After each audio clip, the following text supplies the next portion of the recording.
കലൂർ ജവഹർലാൽ നെഹ്റു സ്റ്റേഡിയത്തിലേക്ക് ഒന്ന് പോകുന്നുണ്ട്. കനത്ത മഴയിൽ അവിടെ സ്റ്റേഡിയത്തിന്റെ മേൽക്കൂരയിൽ ചോർച്ചയുണ്ടായി. ഈ ദൃശ്യങ്ങൾ സോഷ്യൽ മീഡിയയിൽ വ്യാപകമായി പ്രചരിക്കുന്നുമുണ്ട്. മെസ്സിക്ക് കുളിക്കാനുള്ള ഷവർ എന്നുള്ള പരിഹാസത്തോടെയാണ് ഈ പോസ്റ്റ് വൈറലാകുന്നത്. ദൃശ്യങ്ങളൊന്നും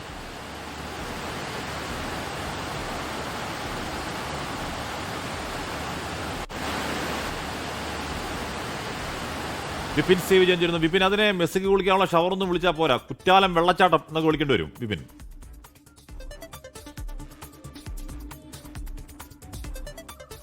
അതെ ആഷ്മി, ഇന്നാണ് കേരള ബ്ലാസ്റ്റേഴ്സിന്റെ ഹോം ഗ്രൗണ്ടായ കലൂർ രാജ്യാന്തര സ്റ്റേഡിയത്തിൽ അവരുടെ ആദ്യത്തെ മത്സരം. ഇന്ന് 7:30 മത്സരം നടക്കാനിരിക്കുകയാണ്. ഇന്നലെ രാത്രിയോടുകൂടിയാണ് വേനൽ മഴ കൊച്ചിയിൽ പെയ്തത്. ഈ പെയ്ത്തിൽ വലിയ രീതിയിലുള്ള ഒരു ചോർച്ച കലൂർ സ്റ്റേഡിയത്തിൽ ഉണ്ടായി എന്നുള്ളതാണ് ഈ ദൃശ്യങ്ങൾ കാണിക്കുന്നത്.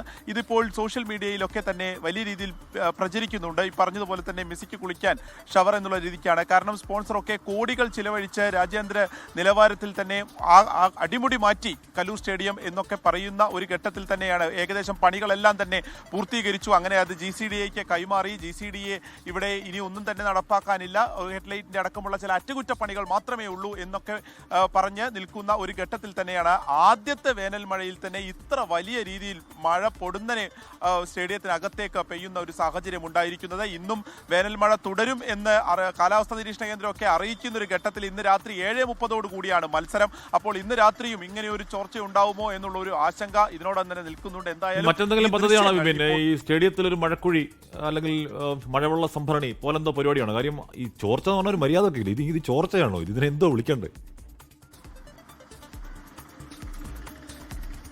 അതെ, മേൽക്കൂരയുടെ ഒരു ഭാഗം അത് കുറച്ച് വിണ്ട് അതിൻ്റെ ത്തിലൂടെ മുഴുവനായിട്ടും വെള്ളം താഴത്തേക്ക് പതിക്കുന്ന ഒരു ദൃശ്യങ്ങളാണ് ഇപ്പോൾ പ്രചരിക്കുന്നത്. ഇത് ഇന്നലെ രാത്രി എടുത്ത ദൃശ്യങ്ങൾ എന്നുള്ള നിലയ്ക്കാണ് ഇപ്പോൾ സോഷ്യൽ മീഡിയയിലൊക്കെ വരികയും ചെയ്യുന്നത്. ആ ഒരു ഭാഗത്ത് എവിടെയും ഇരിക്കാൻ കഴിയാത്ത രീതിയിൽ അത്ര അധികം വെള്ളമാണ്. അതായത് മുകളിൽ ഈ മേൽക്കൂരയ്ക്ക് മുകളിലുള്ള ഷീറ്റിലൊക്കെ തങ്ങി നിൽക്കുന്ന വെള്ളം അത് മുഴുവനായും താഴത്തേക്ക് പതിക്കുന്ന ഒരു ദൃശ്യങ്ങളാണ്. കാരണം ഒരു പെട്ടെന്നാണ് കൊച്ചിയിൽ മഴ പെയ്യുകയും അത് അധിക സമയം നീണ്ടു നിൽക്കുകയും ചെയ്തിട്ടില്ല. ആ വെള്ളം മുഴുവനായും ഈ സ്റ്റേഡിയത്തിനകത്തേക്ക് കാണികളുടെ ദേഹത്തേക്ക് വീഴാവുന്ന അത്രയും ഒരു രീതിക്ക് ഉള്ള ദൃശ്യങ്ങൾ ഈ വിഷ്വൽ നമ്മൾ കാണുകയും ചെയ്യുകയാണ്. അശ്മി, പിന്നെ എനിക്ക് തോന്നുന്നു ഒന്ന് അതിനകത്തേക്കൊക്കെ പോകാൻ പറ്റുമെങ്കിൽ ഒന്ന് പോയി അത് കൃത്യമായിട്ട് അത് അവിടെ അങ്ങനെ ഒരു ചോർച്ചയുണ്ടോ എന്നൊക്കെ ഒന്നുകൂടെ ഒന്ന് പരിശോധിക്കുന്നത് നന്നായിരിക്കും തോന്നുന്നു. കാരണം പലപ്പോഴും ഈ സോഷ്യൽ മീഡിയയിലൊക്കെ വരുന്നത് ഒരു വർഷം മുൻപുള്ളത് അങ്ങനെയൊക്കെയുള്ള ചില കാര്യങ്ങൾ ഉണ്ടാകാറുണ്ട്. ഇത്തവണ അങ്ങനെ ആണെന്നല്ല ഞാൻ പറയുന്നത്, പക്ഷെ അത് കൃത്യമായിട്ട് ഒന്നുകൂടി നമുക്കൊന്ന് പരിശോധിക്കാമെന്ന് തോന്നുന്നു അല്ലേ?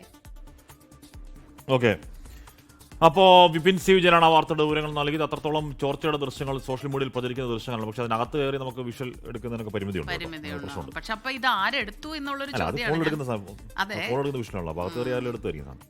ലോകത്തെവിടെയായാലും ഏത് സമയത്തും 24 വാർത്തകളും ഓഗ്മെന്റഡ് റിയാലിറ്റി പാക്കേജുകളും എക്സ്പ്ലെയിനറുകളും വിശദമായി കാണാൻ ഞങ്ങളുടെ യൂട്യൂബ് ചാനൽ നിങ്ങൾക്ക് സബ്സ്ക്രൈബ് ചെയ്യാം.